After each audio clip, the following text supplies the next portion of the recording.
안녕하세요. 구독자 여러분 반갑습니다. 주식톡입니다. 9월달 추석이 지나고 벌써 절반가량이 지나갔습니다.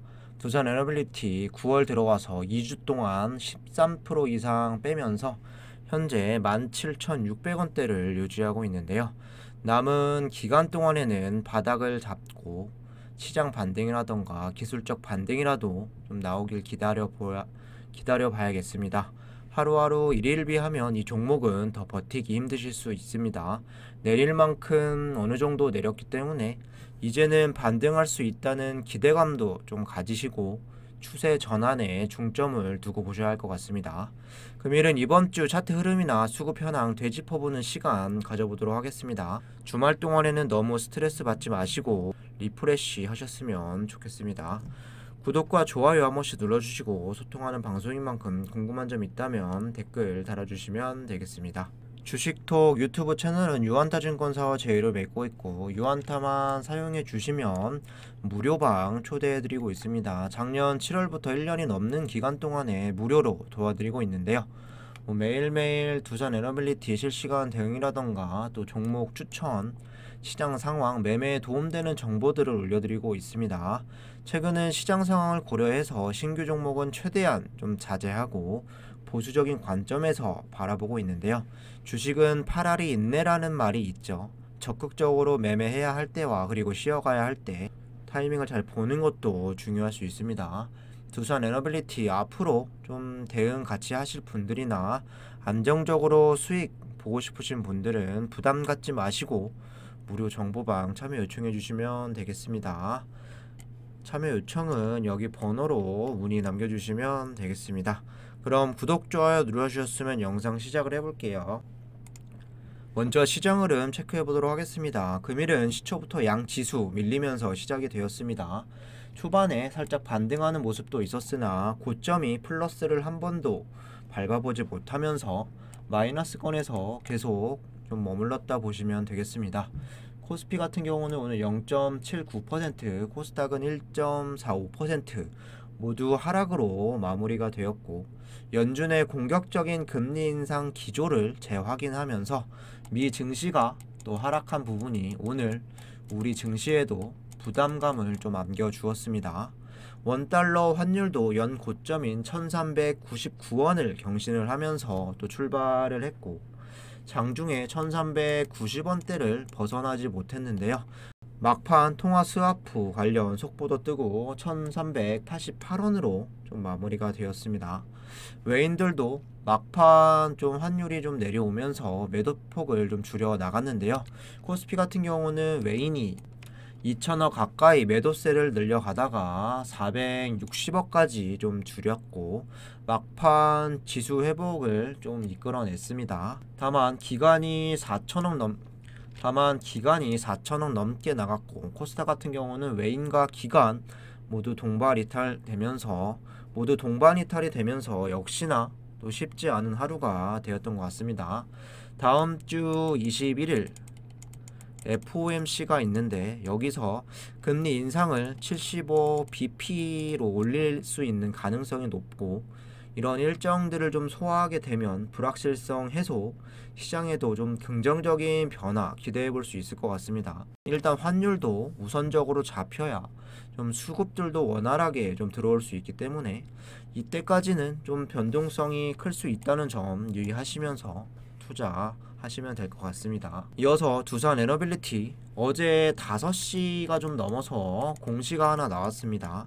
두산 에너빌리티 재무구조 건전성 제고 등을 위해 자회사 두산 메카텍의 주식 처분 결정, 처분 주식수는 552만 주, 처분 금액은 1,050억 원 이렇게 좀 나왔는데요. 어제 날짜로 좀 처분이 되면서 두산 에너빌리티가 1,050억 원 정도의 유동성 자금을 확보할 것으로 보이는데 여기 중에서 당장 900억 원은 회사로 좀 지급이 되고 나머지 150억은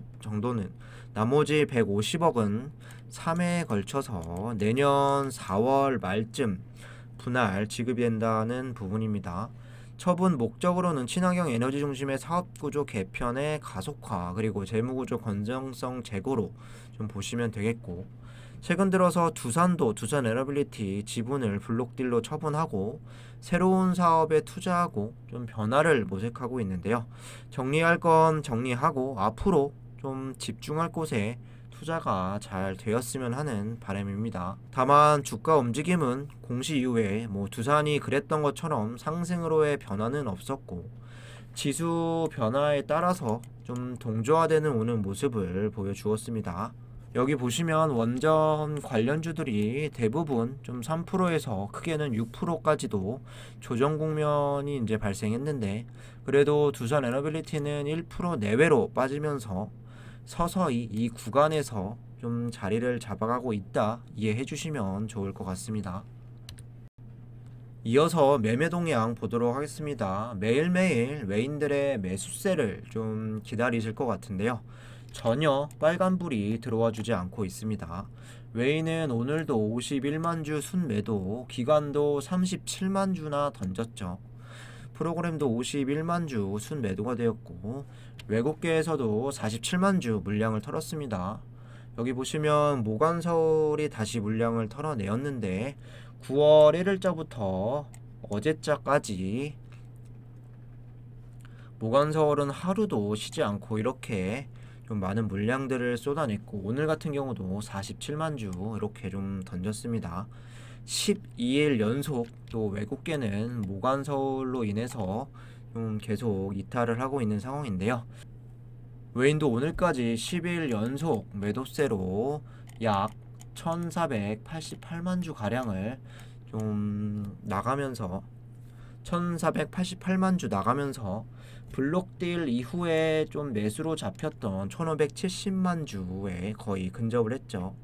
물량 소화가 계속되고 있다로 볼 수 있는데 아직은 언제까지 나갈지는 모르겠으나 일단 오늘이 10일 중에서 가장 적은 수치로 좀 나갔고 감소해가는 방향으로 이어지길 기다려 보도록 하겠습니다.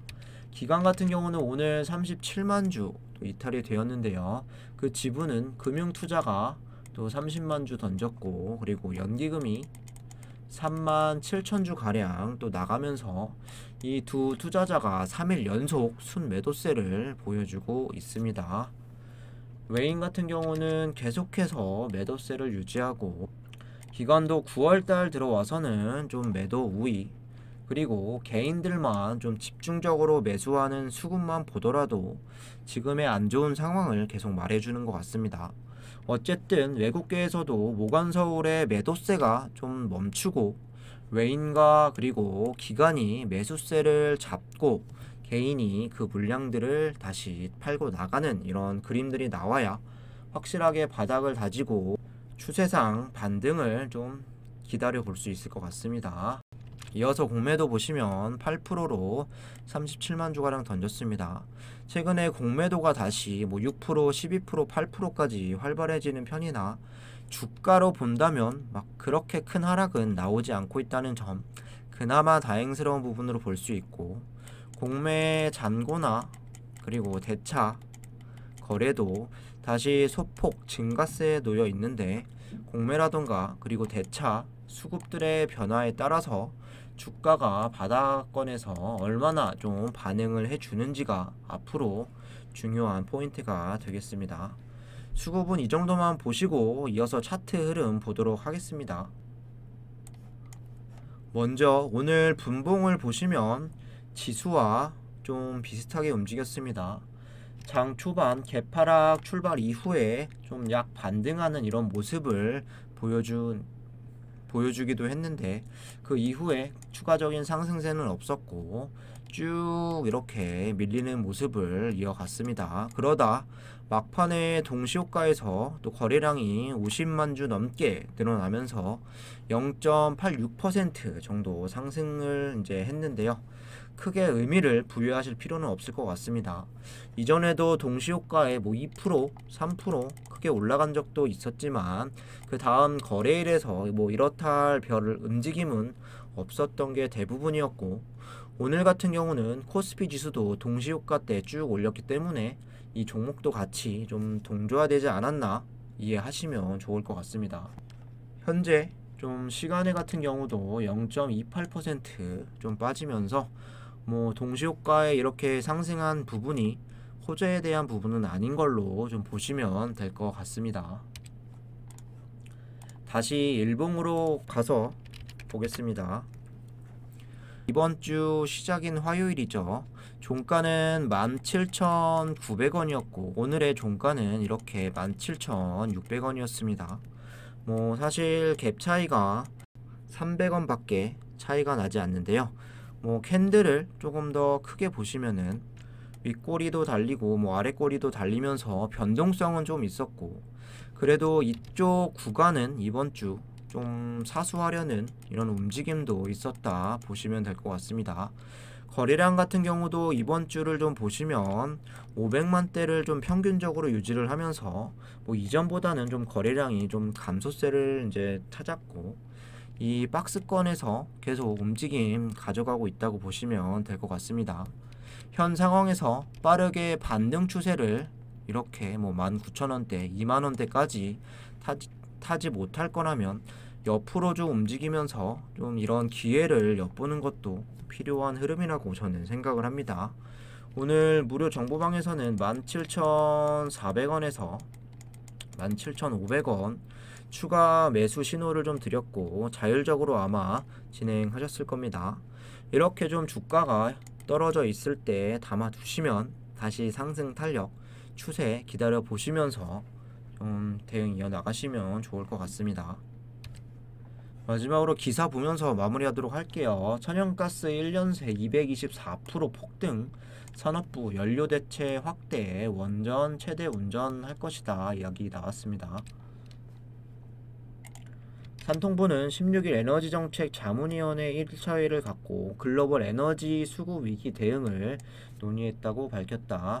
최근 러시아의 대유럽 가스 공급 중단 등 전 세계인 에너지 위기 확산 상황 대응 방안을 논의하기 위해서 마련되었고, 최근 천연가스는 상당히 많이 올랐고 원유값도 전 세계적으로 크게 오른 모습을 보였다. 산업부는 민간 합동 에너지 수급 비상대책반을 가동해 단기적으로 연료 대체, 발전원 조정 등 에너지 수요 절감을 추진할 예정이다. 가스 현물 구매 등 통해서 물량을 조기에 확보하고 도시가스와 LPG 혼소, 바이오 디젤 활성화 등 연료 대체를 확대하고 가용 원전을 최대로 운전하며 필요시에는 발전원 조정 등을 통해 천연가스 수요도 절감할 계획이다. 해외에서는 원전 추가 건설, 전기요금 인상 등을 추진하는 것으로 확인됐고, 영국은 2050년까지 원전 8기를 추가로 건설한다. 독일은 연말 폐지 예정이었던 원전 2기를 2023년 4월까지 유지하는 한편 4.3기가와트 규모 석탄 발전소 재가동을 승인하기도 했다. 이창양 산업부 장관은 현재 에너지 위기 상황을 비상 상황으로 엄중하게 인식하고 에너지 수급 관리에 만전을 기할 예정이라며 겨울철 에너지 수급에 차질이 없도록 철저히 대비하고 에너지 수요 절감과 비용 부담 완화도 적극 추진하겠다고 이야기했다. 중장기적으로 외부 환경 변화에 흔들림 없고 지속 가능한 에너지 시스템을 구축할 것이라며 원전 활용도를 제고함과 동시에 원전, 재생, 수소에너지 등의 조화를 통해 실현 가능하고 합리적인 에너지 믹스를 추진해 나갈 계획이라고 밝혔습니다. 추가적으로 간단한 기사 하나 더 볼게요. 유스케일 파워 영국 투자자 만났다. SMR 수출 앞장.